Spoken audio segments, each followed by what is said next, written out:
New York Harbor filled yesterday with a time-honored tradition, the Parade of Ships. It's the kickoff to Fleet Week, and thousands of sailors, they are now in New York City. We are joined by Secretary of the Navy, John Phelan, who will be ringing the opening bell at the NASDAQ here. Good morning, sir. Good morning.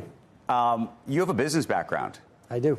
And I'm curious how you now plan to apply that background to this new role.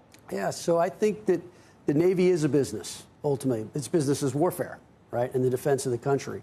So at the end of the day, what's the most important is how do we allocate our capital? What systems do we allocate it to? What do we allocate to recruiting? How do we think about that?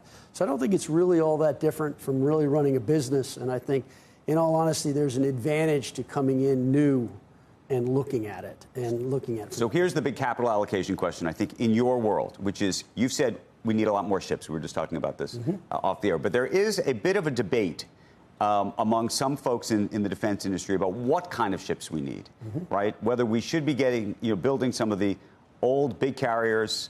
Yep. China still has a lot of them, or we should be building all sorts of newfangled things that are run by AI that effectively are much tinier. Yeah. What's the real answer? So I think it's a great question. One we're still working on and trying to develop. I think the balance between manned and unmanned vehicles or ships is something we have to look at. My own personal belief is man and woman and machine is much stronger than machine alone or man or woman alone. And so how we integrate drones and unmanned vehicles into the force will be critical. And the Navy's been experimenting with this a great deal. In terms of number of ships, I guess what I'd say, I've heard the carrier debate and the carrier argument. The one thing I always find is whenever a conflict starts, the first thing is, where are the carriers? You need a Navy. In order to be a superpower, there's three things you need. You need a Navy. There's actually, I'll put it, there's three reasons the United States is a superpower. The United States Navy, the U.S. dollar, and the capitalist system and the American people. That's why I think we're a superpower. And I think the president has correctly identified this, and this is why we've got to focus on shipbuilding. But in terms of carriers, they're moving airfields. They're not stationary targets.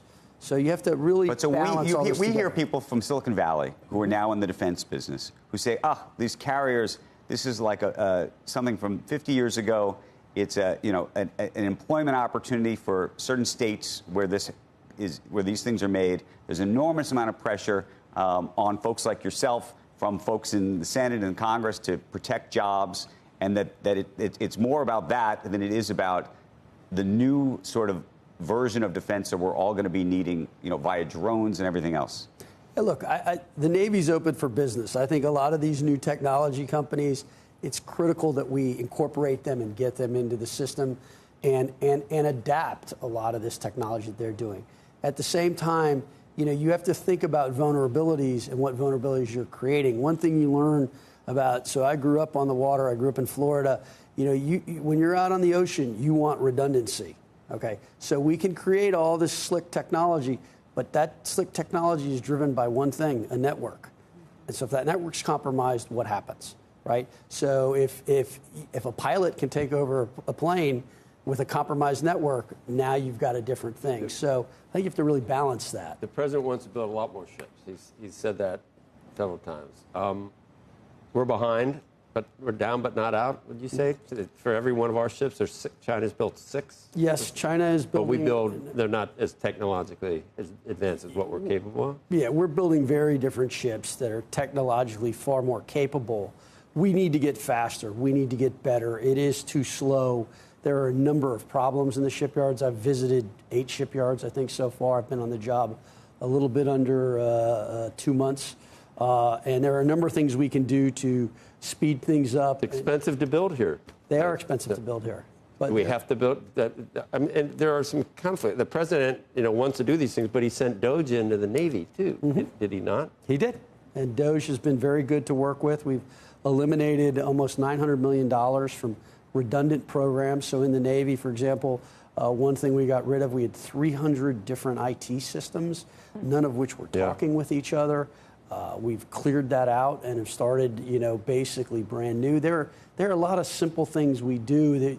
The inertia of the government is... Can we build them here? Is it economically feasible to build them here? Or what kind of help do you need? Is it labor issues? Why is it so much cheaper other places to build the ships? So I'd say a couple things. One, So in China does have cheaper labor. I think the Secretary of the Treasury called it slave labor, which is probably apropos. I think that we have very, very heavy regulations.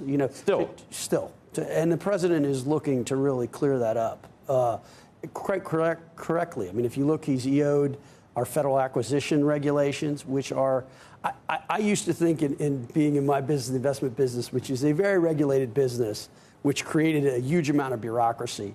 It is nothing compared to the government procurement system. It is insane. I jokingly say to you, the Secretary of Defense's office is one floor above me. If he sends me a piece of mail, it takes 2 weeks to get to me. Right. He's 2,000 yards away. A Doge question for you, just because Senator Schumer made a comment about this tragic accident at the Brooklyn Bridge, and suggesting that it was there was a partial blame on Doge, on sort of a shift in sort of how resources were allocated with the U.S. Coast Guard. I don't know if you saw that. I'm somewhat familiar. Look, one of the things I find fascinating coming into this ecosystem is everything gets politicized, and it's unnecessary. I think something happened to that ship. I think it had a mechanical failure of some sort.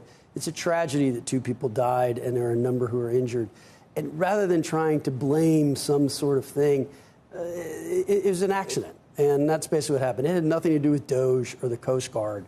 I believe, from what I understand, they think the ship had a mechanical failure, which forced it, and it lost control of the ship.